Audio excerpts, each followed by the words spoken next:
ఓం శ్రీ సద్గురుభ్యో నమః.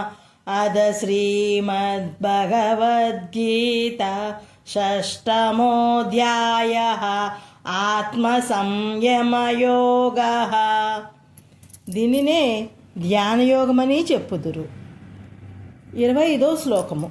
శనై శనై ఉపరమేత్ బుద్ధ్యా ధృతి గృహీతయా ఆత్మసంస్థం మనః కృత్వా నకించిదపి చింతయేత్. ధైర్యంతో కూడిన బుద్ధిచే మెల్లమెల్లగా బాహ్య ప్రపంచము నుండి ఆ మనస్సును మరలించి అంతరంగమున విశ్రాంతి పొందవలెను. మరియు మనస్సును ఆత్మయందు ఉంచి ఆత్మేతరముకు దేనిని కూడా తలంపకూడదు.